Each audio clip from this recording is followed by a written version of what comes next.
So welcome to another unboxing video from theplayersaid.com. My name's Alexander, and today we're taking a look at a older game, honestly, from Legion Wargames. It's called The Battle for Tanga, 1914. So it's a World War I game, and it's the campaign for German East Africa.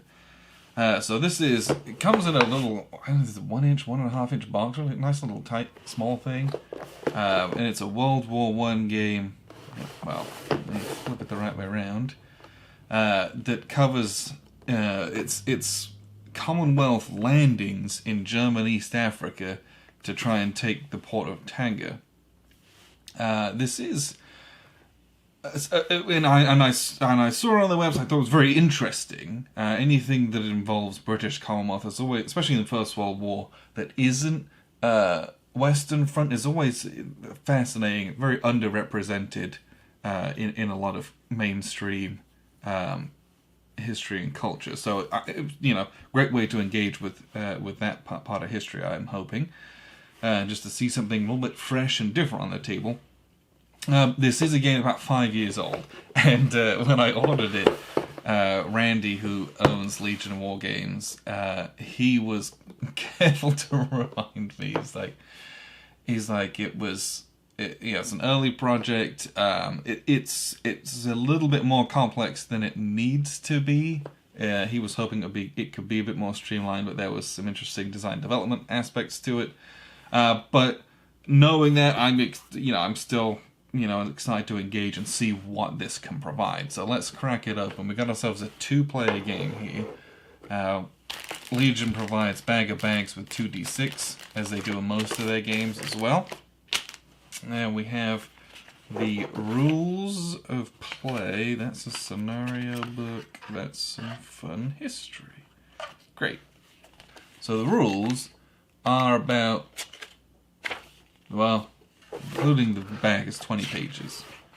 But those are designer notes and play notes. And that's an optional rule.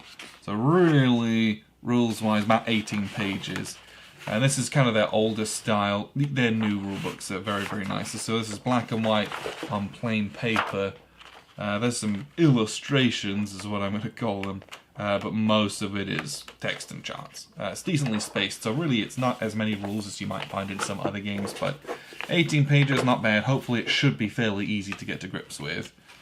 We have a scenario booklet with that's the box cover artwork on it as well in black and white. So there's different setups, different scenarios in it. So we've got here the initial assault. We have an invasion scenario, the big push, which was the second attack. And then it looks like that's all part of that. Okay, great. And then there's a campaign where I presume you play all three of those together, and you probably get a fairly long and extensive game out of that. Because I think this battle, and I really appreciate this, I was reading the history on it, very, very interesting, because it was a way for the Commonwealth to strike at Germany elsewhere in the world, other than the kind of Western Europe, where they were fighting mostly in 14 and losing badly at the time. So this gives, it was a different situation. They thought they could kind of take out some of the German Empire at the time, as fledgling as it was, but they landed very green Commonwealth troops, and it was mismanaged and delayed, and they landed kind of in a safe area, but lost the element of surprise. A big old cluster. It was not good. It was a significant defeat by a much smaller German defensive garrison. Very interesting, but the history book, I think, is going to be invaluable, especially to those who haven't know much about it. So I appreciate that. That's going to be a valuable resource too. We do have, I like this, a little purple slip, and it says, "Thanks for buying this. Due to the somewhat softer cardstock used to produce the die-cut counters, it's highly recommended that a sharp knife is used to remove the counters from the tree, as pulling them apart may result in torn corners." Sorry, we don't do this anymore. Which is true. Their new games are fantastic and I love them. I have played a good number of Legion's older games, and I too cut them out with a knife. But they give nice instructions to help you do that. Let's find some which... Okay, here, we'll do some administrative counters so that if it goes poorly, you can understand. So what you can see here is they're lined up in these lines, and they're attached really strongly to each other. If you're careful, oh my gosh, it's so stiff. This is why it says don't do that. It is possible to pull them off, and you've just got nubs that you would clip normally, but it's really hard to kind of pull them apart. They're really stiff. That's why Randy recommends you use a little knife. That's what I did for some of their older games. Just get a hobby knife, just go whoosh, whoosh, and then it's really easy and they all come apart. Plus that way, you don't get all the corner nubs from pulling them apart, so you don't have to clip them if you do it with a knife. It's a little bit more work, but for a game that's, on the older end of their catalogue, and for a game that looks nice, if you look at these counters, I appreciate the illustrations of the units. Those look great. Those are nice looking counters. I don't want to ruin those. So I'm going to take the time to do that. Again, it's a bit more time, a little bit more to invest, but this isn't a topic that I think a lot of mainstream players are playing, so if you're hardcore, I think you'd be happy to commit that time to it to make a nice game. So I appreciate that there's the advice in there to do that, because that's fairly new that they've done that. And then the last thing we have map, and we have there's quite a few play aids. Alright, so let's go through these. So play aid number 1 is more of, here's what all the units are and do, here's the game markers, which that's fairly standard. You get that in a lot of their games.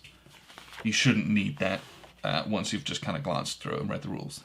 Terrain effects chart, and there is 2 of those. Looks like they are identical, one for each player.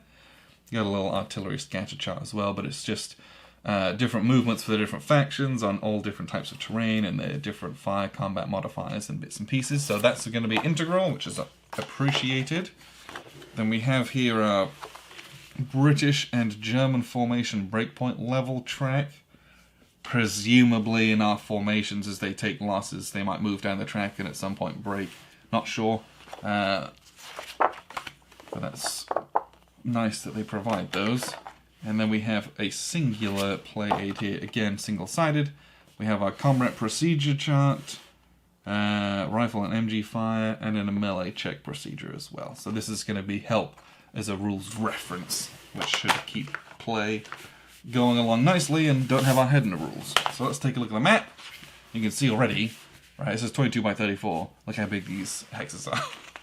So this is already a big game. Now those counters are bigger than your average wargame counters. They're a bit more on the sizey end of things, which is nice. But this is the map. This is a really, really nice map. You have your Tanga, the village, and there's a little native town down here. You have the forests and jungles, and this is the British, instead of landing, or right here and doing an invasion, which is I think what they had initially thought about doing. They kind of land over here and then march over and assault the town, and it gives the Germans enough time to ready a very, very stout defense. We do have German broken formations box up here. Now on this end of things we have a terrain key. Doesn't tell you all those modifiers and stuff, but it tells you what the hexes are. We have a turn track with the 4 different days and the hours of each day as well. And then we have our transport holding boxes for landing and things like that. But great looking map, really like that. And I'll come back to these counters, because if there's one thing I like about Legion Wargames, they usually have really nice counters. And just, I don't know, those images are quite evocative in a way, where it's, here's the Indian troops, here's the British troops. They have their different styles of the clothes that they're wearing, and I don't know, I like that. I think it looks great, and it adds a good theme to the game as well, and helps to establish that a lot of these weren't British regulars. They were Imperial troops from all over the Empire, and this was really one of their first engagements of the war and of fighting on this scale for the British. A lot of times we were fighting against us. So, really neat. This is going to look great on a table, which I know aestheticism isn't necessarily something we look for in war games, but we're at a point where a war game can look great, and it should. The map's actually quite small, if you think about it, right? All of this is landing. Really, this is our play space here. It's fairly small, so I'm hoping it's quite tight, and we get almost a tactical style feel with the terrain we're going through and things like that. So that's the Battle of Tanga, 1914. Pretty interesting tactical situation, an unknown topic for myself, something that I'm loving getting into and going to explore. I enjoy that from games, like finding new things to learn about through games. And it's from Legion Wargames. It's one of their older games, so you get a couple caveats. You know, it's the older black and white rulebook. You got to work a bit with the counters, but the counters look fantastic. Hopefully it'll be a fun one to play, and you'll see a review of this coming fairly soon. But that's all I've got for now, and I appreciate you guys tuning in. I've been Alexander from theplayersaid.com.